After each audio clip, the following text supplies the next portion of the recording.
Hi, everyone. Welcome to another episode of Moments That Define Us. I'm your host, Iryna Barnett. Today, we are talking about motherhood, and we have another mom entrepreneur who is juggling everything. Her name is Eman Abdur-Rahman. She's the founder and president of Your Virtual Keeper. At her firm, she helps business owners with their operation, bookkeeping, and accounting. She brings over 15 years of experience in this area of expertise. So if your business needs help in those areas, then Eman and her firm, Your Virtual Keeper, is your place to go. Eman, welcome to Moments That Define Us. Thank you so much for having me. I'm very excited to be here. So today we are like I mentioned, we're not really talking about finances and accounting, even though I'm gonna have you talk a little bit about your firm towards the end. But today we're talking about motherhood, and you had quite a journey with starting your motherhood. And of course, you know you're going to talk about your kids and kind of how old they are and how long have you been in motherhood. But I am very grateful that you are here on my podcast, because you're also going to talk about today about postpartum depression. And even though there is so much more conversation about women in general, what we go through, right? All of the different stages of womanhood and motherhood. But I feel like still this topic of postpartum depression is somewhat taboo, or not everybody want to open up about it. And I don't know what it is, if it is the shame around it, or what it is, but I am very, very grateful for you to talk about that. I wanted to start with this question. Do you know, some women kind of always know, I wanted to be a mom, right? They from the very young age. So I wanted to ask you, growing up, did you always know, one day I'm going to be a mom? Oh yeah, of course, absolutely. I joked when I was like 13, I was like, I'm gonna have 6 kids. I think I might have revised that number just a little, but I always had that dream of the big family, sort of like the farm life. That was also something I always dreamt of. And just being very present. I was very fortunate to be homeschooled for a majority of my education up through high school. And my mom and the different tutors that my parents brought for us gave us this amazing opportunity to, go to spelunking in the middle of the week or do these different activities. So I always said, I'm going to have kids, I'm going to get a farm, I'll have a dog, and I'll homeschool. Those are sort of my dreams. Yeah. And I always imagined that motherhood was just be easy because I grew up in a Hmm. community that there were mothers.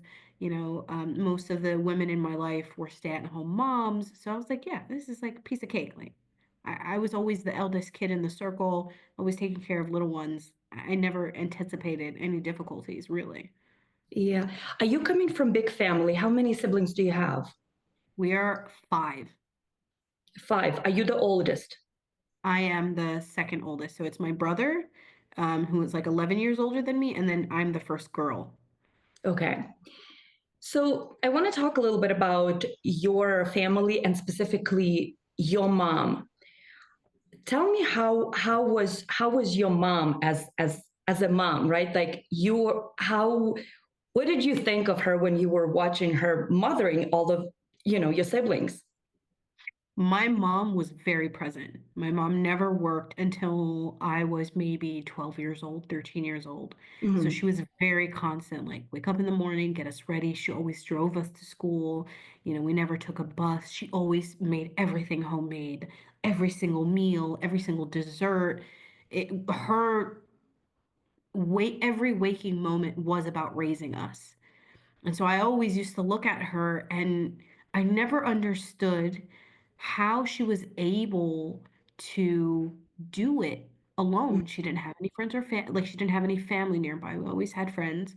All of her family was overseas. My mom, probably for the first 20 years of my life, was alone in the United States, like no cousins, nothing.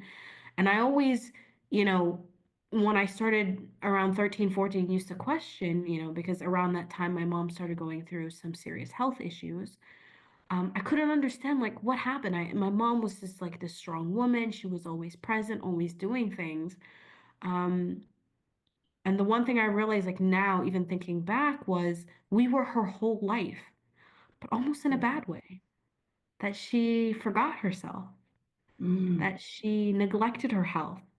So when the time really mattered, when we were teenagers, my mom was sick most of my teenage years.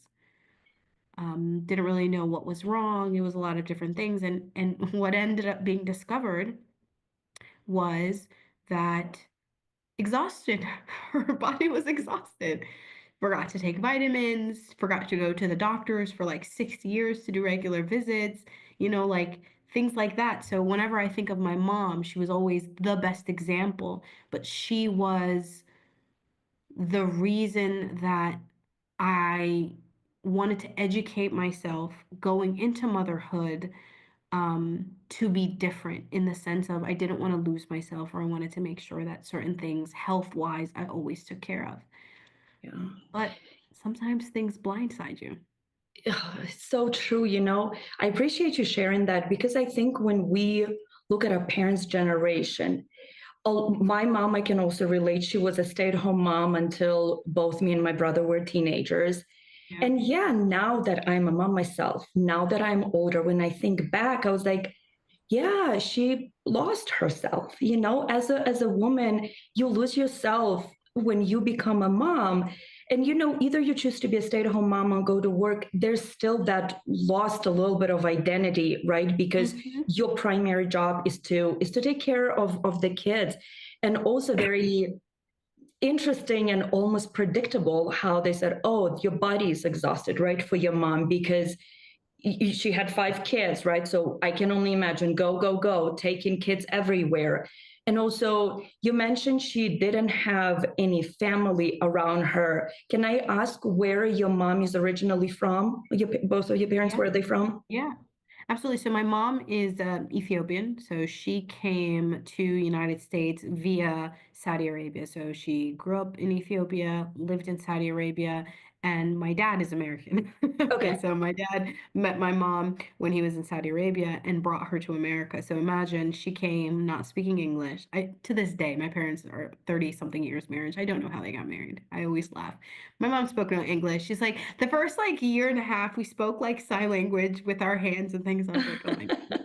So she really came, to this new society. She was 21, very young. Um, I don't know. That's just, even now when I ask my mom sometimes, I'm like, how'd you do it? She's like, I don't know.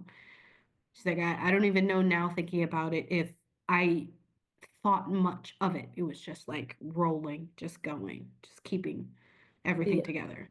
I think when we're young, we are much more open to different things, right? And kind of go in with the flow and see what happens, right? I can so relate to my mom. I also came when I was 19, My English was okay, but still you come into this unknown country, very different culture, very different environment, so adapting it takes time, it takes time. So kudos to your mom for not being afraid for coming and kind of like overcoming, I'm sure a lot of things here in America.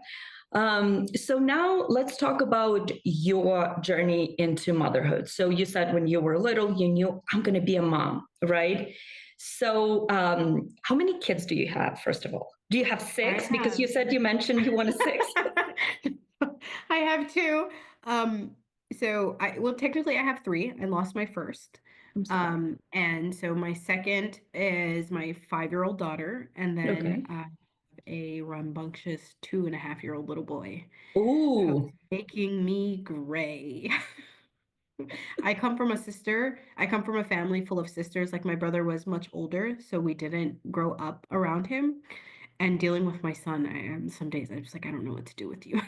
boys I'm have just like, different energy. Iman, oh boys. my goodness. I have 6 years old. And I was like, what is going on with you, dude? Like, you need to like bring it down, like way down. Okay, so 5 and 2.5. When you decided to, okay, I'm ready for kids, right? Were you already running your own business or were you working for somebody else? I was working a job. I started my business when I was 1 month postpartum with my daughter. Like I Okay, had so thought with about your, the idea. Yeah. I thought Mhm. about the idea of being an entrepreneur while I was pregnant.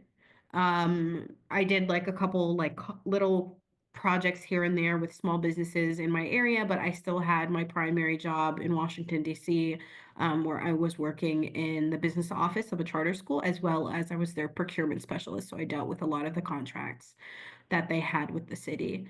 And then COVID hit, and it was the scariest thing. I just remember being 3 months pregnant.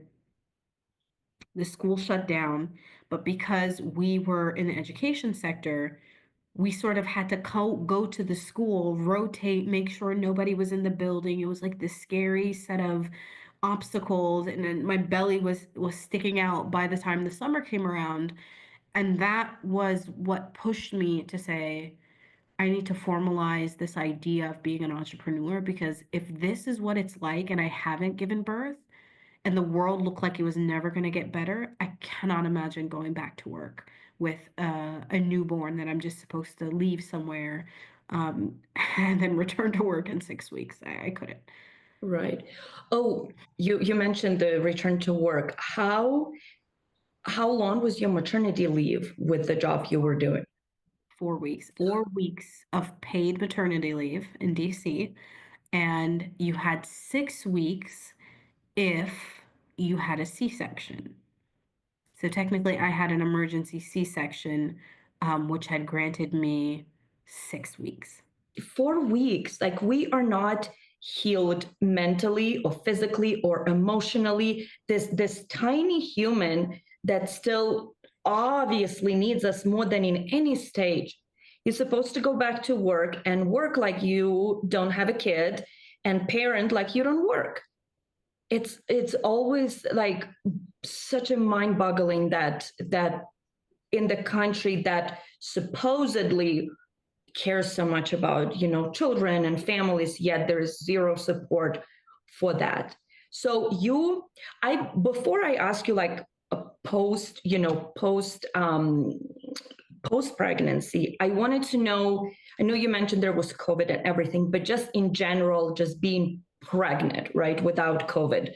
I know it's hard to say without COVID because COVID changed all of our lives, but kind of how was your pregnancy in general? Were you sick? Were you any special things that happened? Kind of talk a little bit about that. Yeah, I mean, I was very sick. I was not expecting to sort of have such a hard first trimester that sort of leaked into the second trimester. And, it's funny because one of the things when I compare my third pregnancy with my son to my daughter, because of COVID, we couldn't even walk. You understand? Like there was the in our city, you could not be outside of your house after 5 p.m., let alone walking in the neighborhood. So I basically did not move except for going from like my kitchen to my balcony, or to the end of my driveway, and that's it. So that really had a greater impact on me physically, because I was gaining a lot of weight and I wasn't physically active. So I felt more tired, I felt more sluggish. And I did not feel like I had gained much strength to have an easier ninth month of pregnancy, sort of when you're preparing to nest and Mm-hmm. all those things. It wasn't the same experience. It wasn't even, go to the store, buy all the items that you need, and you're sort of still moving in that sense. It was no movement whatsoever. Right. I forgot that in some cities during COVID, there was really strict not going Very outside, strict. not going outside. It's like some cities, I can't remember now, but like not going outside at all or not going outside after a certain Mhm. time. So I can only imagine what kind of stress that added to you, because you're right, during pregnancy, like we're already gaining weight like naturally, right? Because Yep. we growing a baby, but not move, that doesn't help at all. So now 9 months, and you mentioned that was your first, with your daughter, you had an emergency C-section. Why what was happening that the decision was made to have an emergency C-section? So I'll actually go back just one step. One of the things that, when I think about it now, it was like foreshadowing was I started going into labor prematurely, probably about a month and a half, just because of anxiety, dealing Okay. with work and all the coordinations. We had 200 students in Washington, D.C., across like the different areas in the city that we had to get food to. There were children that didn't have food. There were children that didn't have laptops. So all of that stress fell into our office to coordinate and handle. And it got to the point where my doctor had to give me a letter because I was having contractions. Mhm. And 2 months before I delivered, a month and a half before I delivered my daughter, I had to start working. I went on disability because it was to the point where the doctor said, she's like, if you continue, you are going to go into premature labor. That was sort of like a foreshadowing. Yeah. And I just remember, I was like, oh yeah, it's fine, whatever. And I was so happy that I got a little bit of, breathing room from all of the stress. But then it just became a saga that continued. So I get to labor. I basically labor for 40 hours without an epidural, without anything. Again, because I had not done much physical movement. Like it really was couch, table, kitchen, bed. My labor kept progressing, stopping, and my labor, yeah, kept progressing, stopping, and it became evident that after 40 hours, they're like, okay, we need to give you an epidural, and we need to give you some pitocin so we can try to, speed things along. So I did the epidural for another 24 hours.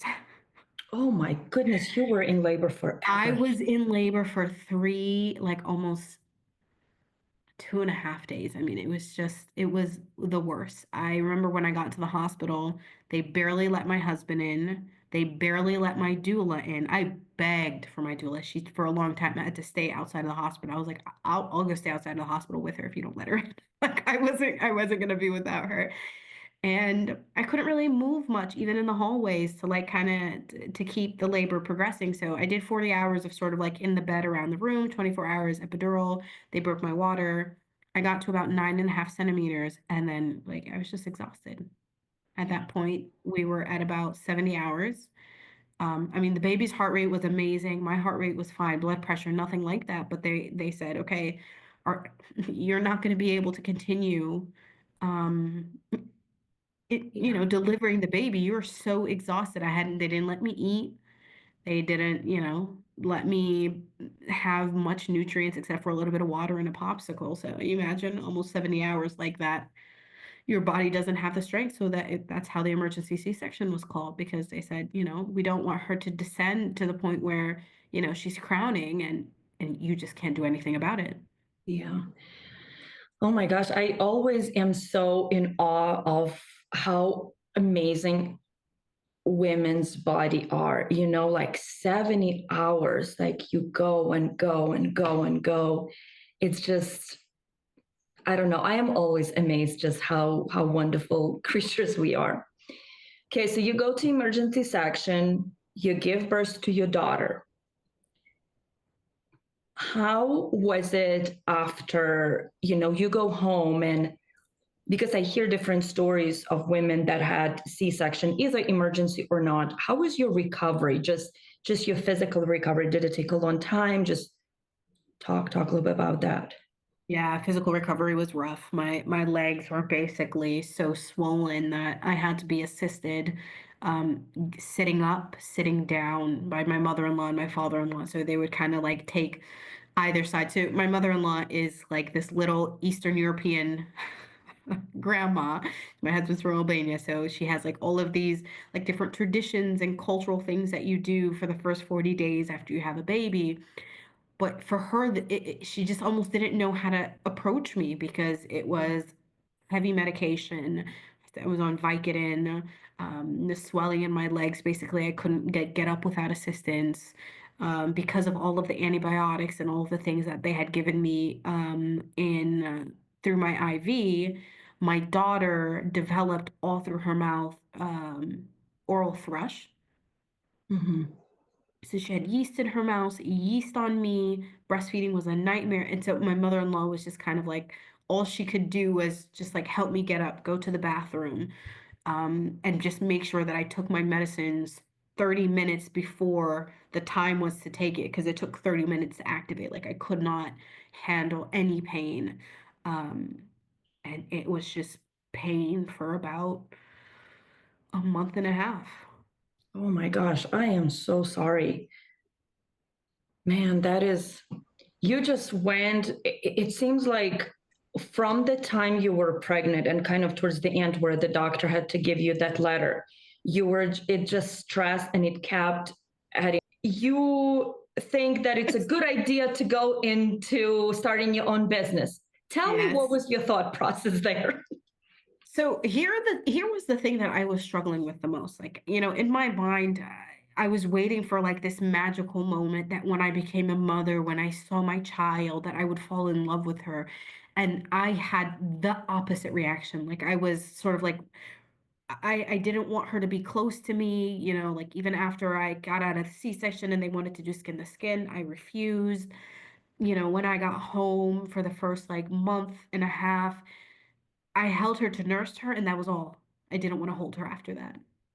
And I felt sort of like, what's wrong with me Mhm. that I am, so against bonding with my child, or why don't I love my child, or I must be broken, or there's something wrong with me that I'm not bonding with this child, forgetting the fact that it's just been like a traumatic experience, one past the other. And I remember when my doula came to visit me after the 40 days, and she was like, "How's it going?" And I'm like, I hate this. I was like, this is just, I was like, what is this? I was like, this is not what I imagined motherhood was going to be. I'm in pain. I don't want to hold her when she cries. Like, I feel like a mini like panic is boiling inside me.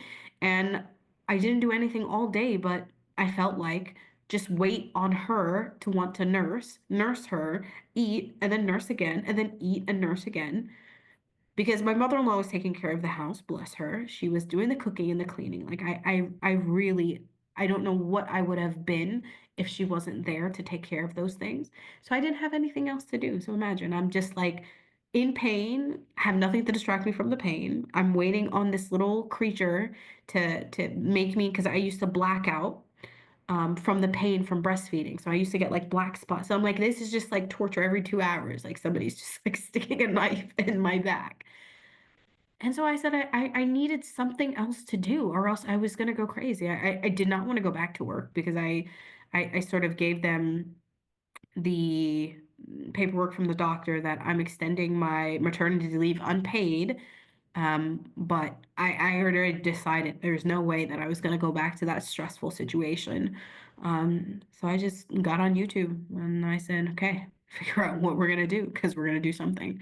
I started Mhm. off on like Fiverr. I thought, oh yeah, I'm going to be a virtual assistant, right? And I'm leaving an administrative position in my company. And I said, yeah, virtual assistant will be easy. I can clean up inboxes. I did that for myself. I quickly decided that wasn't going to work for me, because they needed somebody for certain times of the day. I needed something that would allow me to work at 12 midnight if that's when, I was awake, because I had slept most of the day because my daughter is up at night. Um, and I sort of accidentally fell into bookkeeping and accounting. I have a finance background. My husband is a serial entrepreneur, so I was already doing that for his business. I Mhm. just never thought I would just replicate that and help other business owners that way. And I got my first client accidentally through Okay. Thumbtack or Bark, and I was like, oh, I can reconcile a credit card statement at 2 a.m. and nobody cares? Cool. And I just kept running with it, because all they needed was, if they needed a report by Monday at 8 a.m., I had the report ready by Sunday, and I just put it in my inbox to schedule send, and and everything was okay. And that's it. Or if they needed the report for their tax preparer, I could make everything ready in between my daughter's nap time. Or a lot of times, like my husband has this one picture where I have the laptop on my lap and I have my daughter in my arm. And that busyness that distracted me from the pain and all of that helped me keep my daughter close, because then I would say, okay, I'm gonna set her up next to me on the couch and I'll have my laptop. So just in case she needs anything, I can just move my left hand and touch her and calm her so I don't get distracted from my work, right? So it sort of Yeah. became this therapy of let your body take its time to sort of heal, but you have this thing that's like engrossing your attention. Like you gotta like figure out, oh, what's my logo gonna look like? What am I gonna do? Do my email, respond to the client. Um, and it just became something that I woke up looking forward to working, and I went to sleep looking forward to what the next day would bring. Yeah. And so my daughter was there with me while I did that. Hmm. I wanted to ask you, I wanted to go back to that time where you were describing, I was in bonding with my kid, right? Um, did you go to the doctor and did they tell you that, hey, this is postpartum depression and here's what you need to do? I just wanted to know if you were just Yeah. battling that by yourself or did you go and seek help? Yeah, I was definitely battling that alone. So it was during a time where I think that the the women health industry, especially, postpartum care for mothers, was so preoccupied with just trying to figure out how to handle birthing, to respect people's wishes, to grant them, the a simple act of having a loved one in the room with them. When I went for my 6 weeks, I definitely filled out the report. I Mm. definitely scored awful, but there was no follow-up. So it wasn't that I was told, like, oh, yes, this is postpartum depression. It was like, okay, here are some resources because we think that you're not scoring well. We'll follow up, or you should follow up with us. And when you're in that mindset, I'm not following up with anyone. Right. And they weren't able to follow up with me. And I tried maybe once or twice with my doula. She tried to insist. Nobody was available at that time, right? Everybody was having anxiety and depression and manic episodes just from being in isolation, just from the results of COVID. Like, I think I tried calling 4 different offices, and the wait list was 6 months long. So I was like, okay, I forget that. Yeah, you are right. The medical industry for women and especially post birth, it's almost, I don't want to say non-existent, but it's very like surface level. Extremely, How did extremely you surface level. then, how were you able to find help or resources to kind of get out of that state? I didn't stayed with postpartum depression until my daughter was about 15 months old. I did not get help. And to this day, I understand how that has affected me even in my bond with her, because Mm. it's very different from my son. For my son, I had help, meaning I sought out a mental health practitioner before I got pregnant. Like when I decided I wanted to have another child, I was like, yeah, I need a therapist. Like before I even attempt to get pregnant, I will find a therapist. I'll fight it because I was afraid of repeating this history of, imagine the first year and a half of your child's life that you like, I barely like hugged her. I don't even remember, like literally, even if I try to close my eyes and force myself, the first 6 months of her life. It is a blur. What I can remember for the first 6 months, what I accomplished in my business, clear as day.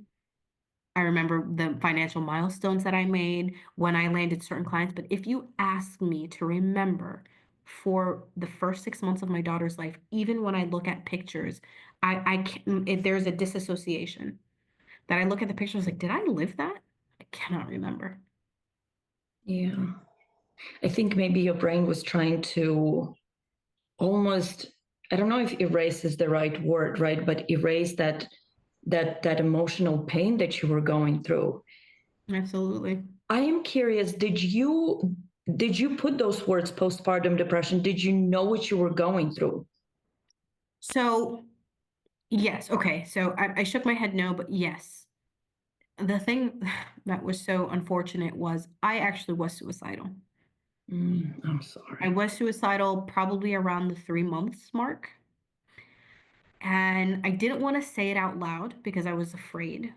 I didn't even have the support of friends because we were all in isolation. A lot of my friends who already had children or had two children, I wasn't even able to reach out to them because I felt this shame. Um, but I remember the one thing I did say to my family was, don't leave me alone with the baby. Whatever you do, do not leave me alone with the baby. And I think my mom sort of got freaked out. She's like, don't say that. What are you talking about? Sort of like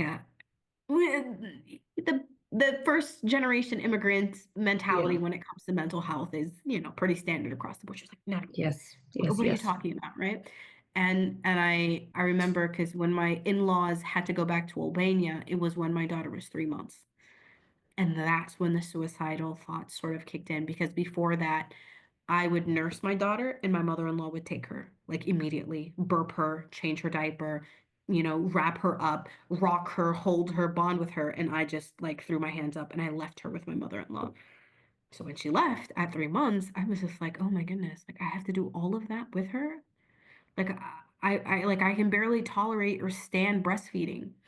And as painful as the breastfeeding experience was, it's the one thing that I felt like, okay, even if I imagine a mom is saying, I don't like this child to herself, the least I can do is breastfeed her. That's like that I almost like guilted myself into sticking to breastfeeding. And no bottles, even though like I could have pumped and put it in a bottle to, sort of take a break. Mhm. I didn't. But the only thing that I did in terms of you know, dealing with the suicidal thoughts was just making sure that I wasn't alone with my daughter. Because I saw like I was getting aggressive and like like I would get very emotional. I'd get really worked up, and then I would force myself to leave the room, and she'd be crying. She'd be safe, and I'd force myself to leave the room for 5 minutes, and I'm like. If my mom was at my house or if I was at my mom's house, I always made sure someone was with me. I would say, can you grab her? Can you take her? Just give me like 5 minutes. I need to go to the bathroom and like wash my face. And that's how it went until she was about 7 months. And that's when the suicidal thoughts, sort of went away. The pain was at that point only once in a while, not as consistent. But still, it was that, I mean, that depression was there. It was just like, gloom and doom. And the only thing that was that brightness in my day was if I was working on my business or if I was accomplishing something or if I, was writing in my business journal, just any thoughts or ideas that I had. It breaks my heart now when I remember, but I I have very spotted memory of the first 6 months, let alone up to a year with my daughter. And it's like sometimes it's like watching a film. You're like, oh, I was there, but I don't Mhm. remember how I was feeling or what crossed my mind or I was there, but I was on the outskirts. I didn't really play with her as much when she was up to a year old. I didn't know how to sit with her or be with her. Yeah. What changed for you? Because you mentioned at 7 months the pain would start going away, so started being a little bit easier physically. But what changed for you as far as like your relationship with your daughter? At when she was 7 months old. Or you mentioned that the postpartum depression went away around when she was like 15 months. 15 months. Yeah. 15 I months. stopped breastfeeding. Oh, I had stopped breastfeeding. Yeah. and that changed how you look at her and how you saw her. Yeah. You know what makes me think just when you said this, because it seems to me that when she was little, right, that breastfeeding was in your head was like, okay, this is the only thing I can do for her. I can breastfeed her. But then what changed for you as far as like starting to look at her differently was when you stopped When I breastfeeding. stopped breastfeeding. Yeah. Huh. And the story you shared, it's it's heartbreaking because you are not the only woman that went through this. There's so many women that going through this right now. And the fact that there is such a little help for women screaming, I need help, and giving women a pamphlet and say, you go call. You know what I mean? It's Yes. just Yes. Yes. it's and I do understand that you were going through this in COVID, which is another layer on top of everything you were going through. Take COVID away, but put COVID on top, where, like you said, because when we first become moms, we need that village around us, and you couldn't have anybody, you couldn't have that village. So doing this by yourself, it just, I can only imagine, maybe but again, we never know. Maybe your story would have been different if you could have, your friends coming, because that's what happens. Like, we bring each other food. We kind of, hey, let me hold the baby. Yep. Go do what you need to do and stuff. But it's just for you not to have that. I'm sure that added like extra layer of everything, of mixture of what you were going through. So in the Muslim community, we have this tradition that when a child is born, the whole community gets together, like Mm. 200, 300 people, 400 people, everybody gets together. And the family cooks a meal. We get like an entire sheep or two sheep, and everybody brings gifts. And it's sort of like this ceremony of like introducing this child to the community and saying like, here is a new member of of the community. Like, here is who we are all going to be engaged and collectively raising. And that was the biggest piece I always looked forward to as a child, because I used to go to those, like, sometimes you go to 3 a weekend, right? Everyone's having kids and you see the new couple and the new baby and everybody's coming and praying, bringing gifts, eating together. I was like, when I do mine, I'm going to have flowers on the table. And when I do mine, I'm going to wear a matching dress with my daughter. I didn't get it. We did like a drive-through version where the Yeah. only thing we could do was we catered, put it in to-go boxes, we sent the invitations, and people would drive like to where like our community center was, and we would just give them the box of food, and we'd say like, thank you, like, on behalf of, we had our daughter. We know it's COVID, but we still want your prayers and your good wishes. And people, gave gifts and everything, but I stayed home. I didn't even get to see the people drive up, sort of from like a distance, and wave and like, show the baby in a car seat, even though everyone stayed in their car. I got nothing, nothing. And that Yeah. was very difficult because it was the thing when you, like you said, when you asked me earlier, oh yes, you always dreamed of being a mom. But that was like the peak. Like after birth, whatever like difficulties it may be, you had like that sweet moment, that party that, most people do baby showers. We don't do baby showers in our culture. We have that. Yeah. That is your gathering. So it was so interesting. And you said something that was very profound. The postpartum care system, especially because I gave birth to my daughter in the state of Maryland, needs so much work. When I gave birth to my son in New York City, it was a much different experience. A Mhm. lot more resources, a lot more social workers reaching out to you, like calling you, following up. It was very different in that regard. Um, But still, what if someone is answering the phone and they're like, yes, I'm fine, I'm great, but on the inside, they're hurting, right? There was still like everything was still over the phone. It wasn't necessarily a knock on your door or you have to come in on, to a certain location so that somebody can see you and evaluate you. There's still a gap there. because a lot of the stories that we see in the news about, a mother, committing suicide or harming her children, and she just gave birth 3, 4, 5, 6, 1 year ago, because postpartum depression can last that long. And everyone is so shocked, right? You see the family, they're like, she never showed it, we didn't know. There's certain signs that only a professional can understand. Hmm. There's certain signs that only, when there is this rallying of, you are a mom, we understand how traumatic the physical, journey of giving birth is.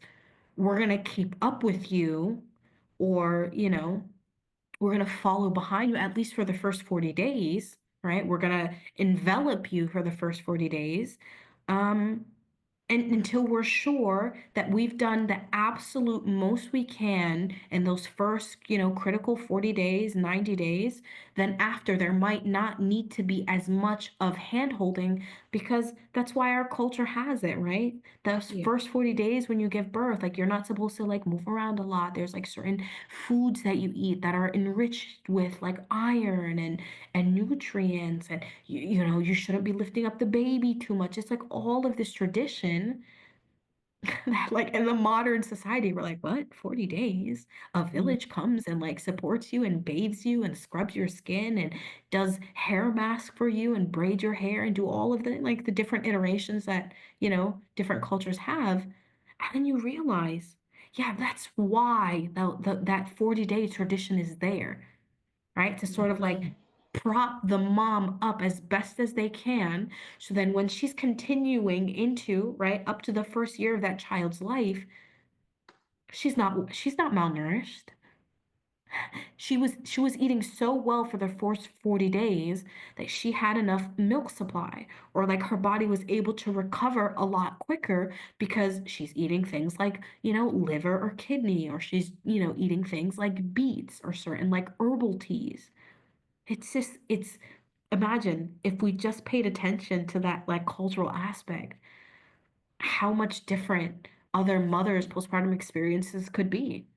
I know. You know, something so beautiful you said about the village and the modern society. I think we need that village, especially now more than ever, but especially now we getting so away from the village and like kind of like doing stuff on our own and not really have the village to come and help us, you know, because it's true, like the saying, it takes a village to raise a baby. And it's true. Like it's true. Of course, you're the primary, you know, person to feed and to hold and whatever, but we need those, even like you said, having specific food to eat so you can provide, you can have milk supply and provide for a baby and all of that. And I love that tradition that you describe that you have in your culture and your community, how people come together and this is like a big celebration and welcoming a new member of society, a new member of community. It's such a beautiful thing. So love hearing like different cultures how they do things. So, and you're right, like we don't pay attention to this because it's like, here's the pamphlet, okay, next, you know, it's more like quality, I mean quantity over quality in the medical system, and you just kind of on your own. And I don't know, sometimes I'm like, is this ever going to change? We have to have hope I that it ask will. myself that question, and I don't think so. If I like, let's just be realistic, right? Right. I don't think that the system is built to have that mentality. I don't think the system is built to be able to um, I don't think the system is built to even pause and respect the sacredness of the first 40 days. I think it's either women are going to find a way to rally and learn, to create those little communities and demand, but there's Yeah. gonna be a consequence to that, right? Like you're gonna lose your job if your job says you have to be back in 4 weeks. Like Hmm. there is a toll or a price that's going to be paid. Yeah, you're right. Like we have to come together as the community and really fight for that, because you're right. The system is built for, you know, come on quick to work, make all of us money. Hey, I don't feel great. That's none of our business. you deal with yourself on your own. Okay, I see your baby's coming, but I wanted to quickly ask you about your second pregnancy, unless you really have to go. Can I just give her something like 5 minutes? Yeah. Go, go, Okay. go. Thank you so much, everyone, for watching Moments That Define Us podcast on YouTube. Make sure you subscribe so you know when the next episode is coming up. But not only subscribe, share with other people so we can build community around this podcast, so we can share more stories, more defining moments. Because as I always said, sharing a story has the power to heal. So subscribe and share, and let's build community. Thank you. The next question I have for you is this. You had difficult first, not well, pregnancy a little bit, and then postpartum. Yeah. Did you ever think like, okay, I'm done. I know I wanted 6 kids, but I can't go through this again? No, I was even more determined. I said, next round, I said, I'm going to make sure that before I get pregnant, I have my foot in the door with therapy or medication or whatever the case may be. I reconciled with myself that that was such an extreme situation, and I knew that because of, surprisingly, because I also had additional resources, right? Now I was earning money. Yeah. Not that it was ever an issue before. Like my husband and I, we combine our finances. He was running his own business, but it's different when you have like your own set of income and you're like, I've accomplished this. So Yeah. my treat to myself is I'm going to invest in XYZ, right? As an independent person. And so that was part of it. I said, I'm going to focus on myself. So, well before I had gotten pregnant, I have found my therapist, who I'm still with today, Okay. in New York City. So we had moved too. So there was a lot more resources I was discovering and learning in New York versus Maryland. So I was more Mhm. hopeful that I was going to be able to find something, and I did. Probably like after, I don't know, calling like 2 people, I found my therapist. I was able to get an appointment right away. And even the onboarding process, she made it so easy. She's like, "Yeah, just come in. Like we'll deal with the paperwork by like session 4 or 5, as long as I like showed her my insurance card and everything." She's like, "Yeah, don't worry about it. Just come in." And a lot of the work that we did was unpacking my first pregnancy, my first Mhm. postpartum experience. And, just talking about like how I wanted to do things differently, or how I was determined that I was going to sort of have this redemption birth story, postpartum experience for myself. So I did a lot of pre-work, right? Before, I think Yeah. my daughter was, so I got pregnant when my daughter was 2, and I probably started the work 6 months prior to getting pregnant.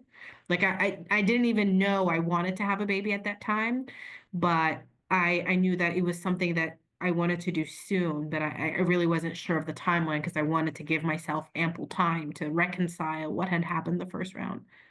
Yeah. I read, which I really love how you said my second birth was my redemption birth, and doing all the work. But I am curious, when you decided, it seems like you were very determined to do this again, but do it differently. And the reason I ask, hey, did you ever think, no way? Because I know some women that had difficult pregnancy, right? That said, I can't go through this again. It was too painful, right? I still have like, emotional pain. I can't go through this again.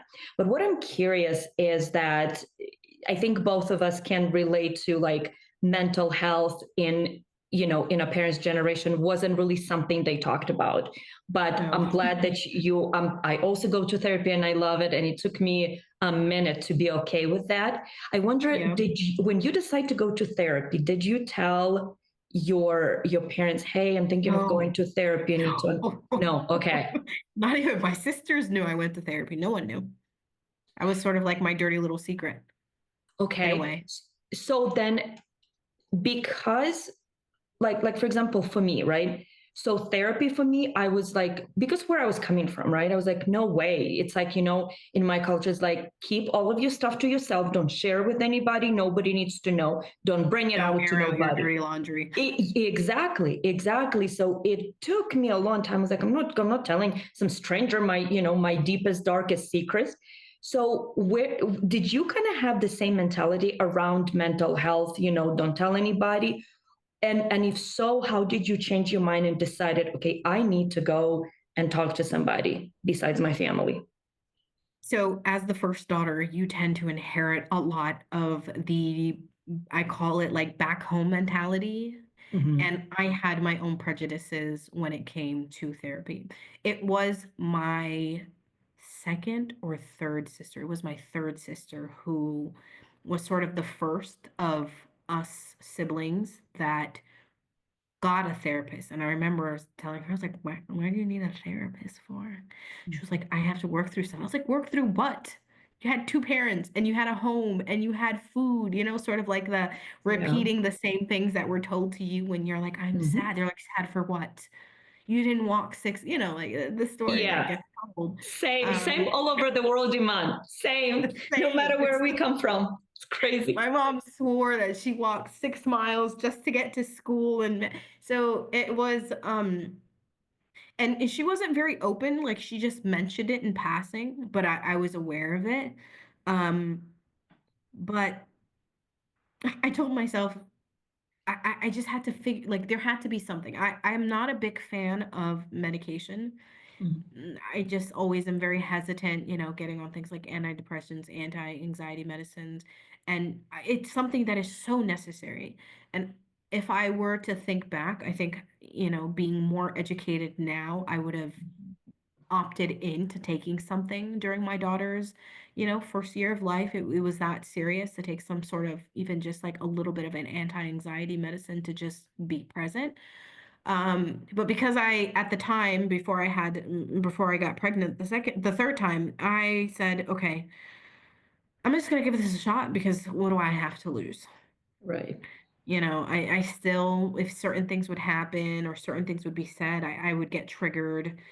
If my daughter would, have a meltdown or cry just a little too much, I felt myself melting down. So I definitely still had a lot of like residual anxiety, even though she was almost two, that I was like, okay, yeah, I can't like live my life like this. So that's what really, prompted me to get over my own prejudices. And I was like, I'll give it three chances. And if I don't like her, I'll never do this again. Sort of, it was like, I'm spiritual in the sense that, I really believe that God had guided me the first chance to the right person because I was already on the edge of if I was going to want to do this or not. I like what you said. What did I have to lose? And it's quite amazing that you found your therapist like the first try, meaning you didn't like go and try five different ones, because again, it's like building relationship. Do I want to open up to you? Are you like, okay, Yeah. Are you going to um understand some of like the cultural things exactly. that I was dealing with? Yeah. Are you going to understand where I'm coming from? Okay, so you did all of that prep. You got yourself a therapist. You did everything. And so tell me, how was your second pregnancy and second birth? Oh yeah, the pregnancy was awful. Oh my It was goodness. awful. Like I had the worst morning sickness for the first 6 months. Then I had gestational diabetes. Basically, what ended up happening was I would spend 3 days a week going from where I lived in the Bronx to Queens, if you know how far that is, and you had to pay the tolls. I then had to go to Lower Manhattan because that's where my midwives were. I still believes in midwives, so I went all the way down to the midwives. And it was, again, I was still doing therapy through it, so that really helped. But I was moving. I didn't have a choice. I had a 2-year-old, so every day I was walking at least a mile. Got to go to the Mhm. store because when you're in the city, you don't take a car. You go to the store, you go to the park, you go to the library. So I was always moving. So even though I was sick, I was like taking back my B12, and then with Mhm. the 12, I was just, I'm moving. Um, but the birth was amazing. I mean, Oh. the birth was everything. I got myself a doula when I was about 7 months pregnant. So that's a lot different from from with my daughter. What ended up happening was I got the doula 4 weeks before I gave birth because, again, I was just inexperienced. So I made sure that I had the opportunity to be with the doula from, basically entering my third trimester, met with her. We went out for lunch. She came to my home.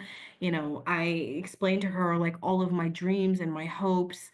And I told her, I was like, I need a partner in this because I said, I'm going to absolutely do the best that I can, and if it ends in the C-section, I was okay with that. So Yeah. I sort of had this talk to myself, leading up to that with her because prior I was very anti epidural. I was anti C-section. Like I told my husband jokingly, I was like, I'll go it all the way to the end and never have to worry about it. But with the second one, I said, I'm okay with it, but I'm going to do my darndest. Made sure Yeah. I ate like properly, even though I was doing iron infusions and there was this talk of needing a blood transfusion because that little boy kicked my butt so bad. It was, I was able to get to a point where I was walking 4 miles a day. Mm-hmm. I was, watching my water intake because, when you have gestational diabetes, you're getting your fingers pricked every second. Made sure to take myself out on little dates, make sure that I kept my therapist appointments like always scheduled in advance. And the midwives also made a difference. The office was amazing. If anyone is listening and they're ever in the New York City area, I will always, always, always recommend ULA midwives. They have like a couple of branches everywhere. The sweetest midwives I've ever had the pleasure of knowing. They, took the time to get to know me, my story. I'd walk into the office, they're like, water, still or sparkling water? Would you like a snack? Would you like this? And it was just such a magical experience to have that in comparison to that, COVID pregnancy, doctor Yeah. appointments, mask on, you could barely breathe. It was sort of like you had to wait outside of the hospital to get called in. Yeah. Oh, those were the times that I hope we never have to experience. Oh my gosh, I can see in your face and in your eyes just how different you talk about the two, right? And you had two different experiences, and I'm glad that you got two beautiful, healthy kids, and and you got to experience both. And now they are 5 and 2.5. That's You went through a lot of stuff, but you came stronger on the other side. Do you feel that you came out stronger of all of the experiences that you had in the early stages of Yeah, motherhood? absolutely. And I recognize like what were the things that I had to be very cautious of, especially my biggest worry was after I gave birth, right? Bonding with my son and not How was wanting that? anyone. How was It the was bonding with your amazing. son? It was amazing. Having a natural birth, so I did have a VBAC. So my second Mm-hmm. child was natural. I joked with my doula because my kid, so my daughter was 4 kilos, so like I'm talking in the metric system, she was about like 8 pounds and something ounces. Like I'm Yeah, I five do. I one. do understand that metric system. It's everywhere, but here. I'm 5'1". My husband is like 6'2". Like we're very like opposites of each other. And I recognized I was like, I'm gonna have big babies. So I joked with my doula. I was like, can we evict him early? So I under doctor supervision, please let's don't take this the wrong way. Under doctor supervision, I induced myself naturally with castor oil and we did like membrane sweeps and the whole thing. And I gave birth to him almost 2 weeks early and Okay. he was still 4 kilos. So Oh my, big baby. imagine if I waited the full 40 weeks. I could get up, I could take a shower. I mean, like I bought myself fuzzy slippers. I had in during my labor, I snacked. I ate half a pineapple. Like the nurse would come in, she was like, you have gestational diabetes. I was like guzzling like a Coca-Cola. I was like, please leave me alone. I need energy. Like I was eating honey. My doula organizing this whole thing. Like she was co-conspiring. Like when the nurse would come in, she would cover up the food. She's like, no, no, she's not eating. She's not eating. The midwives encouraged me to eat. But the Yeah. hospital, I gave birth in the hospital has the policies. The nurses were like, nudge, nudge, wink, wink, you know, Yeah, yeah, keep yeah. going. And that made such a difference because by the end of, I was in labor for 24 hours. By the end of Monday night, I gave birth by myself.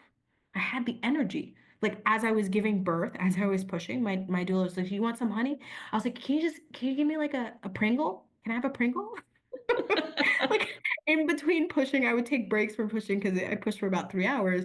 I was like snacking and drinking and eating and dates. And when he came out, like I already had like 10 courses Right. process. And I went home and I was able to like move around and I was able to take care of him and I sort of told my mother-in-law, I'm like, hey, like thank you for how you were there for me with my daughter, but I can't have you do that same thing with my son. Like if he cries, I'm gonna get him. Like I'm going to physically get out of bed and get him so that I don't, my fear was to like seep into that depression. If, Mhm. I wanted to bathe him, I was going to bathe him, right? My mother-in-law took care of all of that. I said, like, nobody's going to bathe him. Nobody's going to interrupt me and him getting to know each other during those first 40 days. And that made a difference. That made a huge difference. I still felt, I still had a little bit of postpartum depression in the sense like the anxiety. So it's more like Mhm. anxiety than it was the depression and the suicidal thoughts. Um, but again, I felt like I was a lot more prepared. Like if I felt the anxiety, I would just sort of take him, snuggle, smell him, and that sort of Mhm. would like lower the hormones, right? I Yeah. made sure that I took a lot of vitamins and supplements after I had birth. I had given birth to him, and funny enough, when he was just 30 days old, we moved from New York City back to Maryland. So imagine, like, I packed a house, unpacked a house, and I still was able to be so much more functional. Wasn't the best ideal situation, but I was still so much more functional than I was with my daughter. And by Iman, about 6 months, I didn't feel anything related to the postpartum anxiety, depression, anything like that. I have to tell you, you're like a superhero woman. You know why? Because first baby, you like months in, which it's funny, but it's not funny. Like you're like, I'm gonna start a business. And you told me the reason why I started the business. Then the second baby, like, we're gonna move, 30 days in. So you did this like huge life-changing things, while while giving birth, while being a mom and all of that. So that's amazing. You know what I want to ask you? I want to ask you about your business that you started when your daughter was a month old. You still do you started the business that you have today, right? Your Correct. virtual The keeper. same business. Yeah, the exact same business, name and How, everything. how is the business going now, 5 years in? So it's been one of the most shocking aspects of my life because I think the way that I started the business was I really needed it to survive. It Yeah, was there to keep me from harming myself, harming my child. It was an outlet. And then it took this life of its own, and I was accomplishing all of these different things. I was hiring other mothers. So everyone on my team is a mother. That's really important to love me that. as part of my, part of my journey. Everyone is a mother or a caregiver. We got up to 9 people on our team. We've worked with companies as, pre-startups all the way to 40, $50 million, annual revenue companies. And it's something that shocks me every day because I said I did not intend to, become like this proper founder or CEO and I'm going to these board meetings and I'm sitting in front of people who are 30 years older than me and I'm like, no, that's wrong. It goes like this, like this. And it's something that I'm so grateful for because everything that I've accomplished in my company has made me a better mom. Like it's Mm. made me so much of a confident mom because I'm like, if I'm staring down a 45-year-old, CEO who's been in his industry for 15 years, and I can, navigate through difficult conversations with him, I'm like, I can get through terrible twos. Like Right. I can, it's the same thing. I'm like, I can negotiate with a 3.5-year-old bedtime. Like I can delegate what my day looks like. I can allocate time for myself. I can prioritize, you know, closing my business at the end of the year. We closed our business for 3 weeks until the new year. We don't work Fridays. So our company works Monday through Thursday work weeks. Like I'm like, I can do anything Oh my because of gosh. confidence.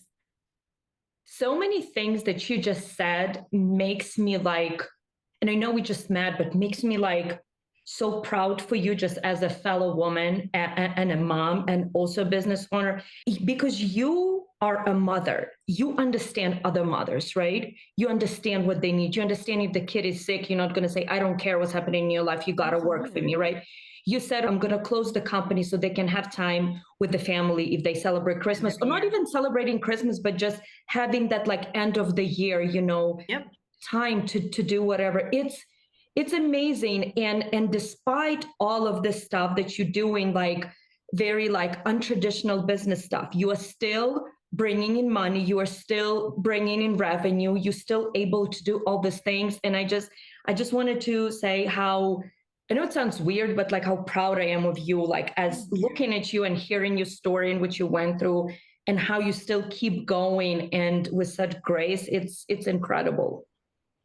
It's the thing that whenever I'm interacting with other women, whether they're entrepreneurs or not, I am something extra. When my son was 7 months old, my husband left his job in the government, and we moved for part of the year to Europe. So part of the year we live in a village outside of the city of Cork in Albania. And my husband is now studying his master's, and we have a farm, and we have dairy cows and cattle and sheep. And my kids are learning to make yogurt and making pasta, when we're going to the different villages. But like, that's what my company gave me. It's my thing. I don't care what your thing is, but you have to have something, Yeah. something that you never know what it could do to change you, to better you, to offer something to your children, to your husband, to your family. You don't know that this is what my thing gave me. And so that's why I'm a firm believer that pick one thing. You love to talk, open a blog. Do a blog. You like to just, being a traditional mom is your thing. Good for you. Do a blog about it. Do a Yeah. Pinterest. Do something that it allows you to step outside of mom, mom, mom, and you get to be you in your intelligence, in your talents, in your ambition, and let it just keep it moving. I think it's so Because important for us as women to agree with you so much on this point. I just recently talked in another episode about that, how important it is to have something just for us. Because as we mentioned before, talking about your mom, we as women, we lose ourselves. And that's not it's not good or bad. It is just what it is, right? Because we become moms and that becomes a primary job, especially at the very beginning. And then it's just, this is what you're supposed to do, right? So like, oh, I don't have time for anything else. I have kids, I have a husband, I have to take care of the house.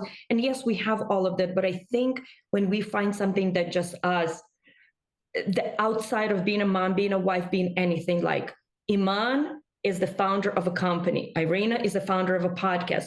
Somebody else is the founder of whatever, and it's so important because you can say, this is my thing. This is my thing that I'm doing for my soul. for So myself, yes. exactly. So that's it. Thank you for giving such a good and like powerful advice to women, because yes, it is so important. And would you call starting your business your defining moment? Absolutely. It saved my life. Starting my business saved my life. That's what I tell people. Starting my business saved my life because it was a situation where there was shame.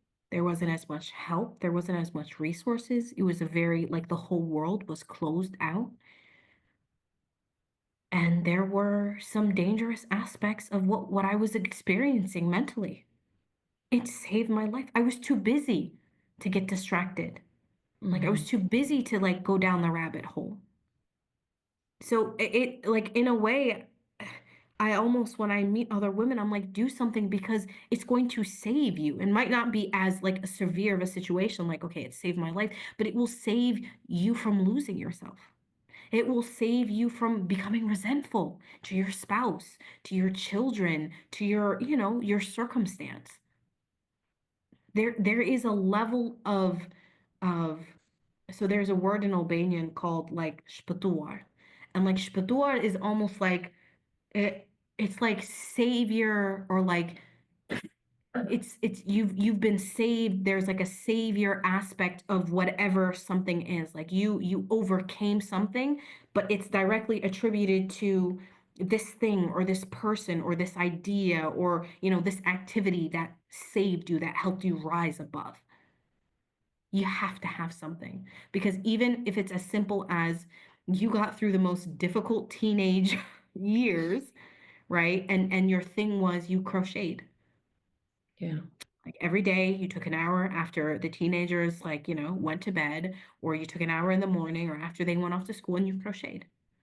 And the crochet turned into a passion, and you started making blankets and hats, and maybe you started posting it on social media, or you gave it away. Maybe you got to the point where you went to, a flea market and or maybe you just made crocheted items, and you just gave them as gifts around the holiday times or whenever celebratory moments were worthy of, and you felt good. Yeah. It was the thing for you. Like, you felt like, that little, like, area, that little corner in the bottom, like, that you scratched that itch that was, like, bothering you. Hmm. It doesn't Yeah. have to be about money. I'm an entrepreneur, so I'm like, yes, please post the picture, sell it, do this. That's just my Mhm. natural tendency. But for some people, it's just the satisfaction of creating, like, this beautiful item that they gave to their loved ones. Yeah, I agree with you. Sometimes it just can be for the soul because it makes you feel good.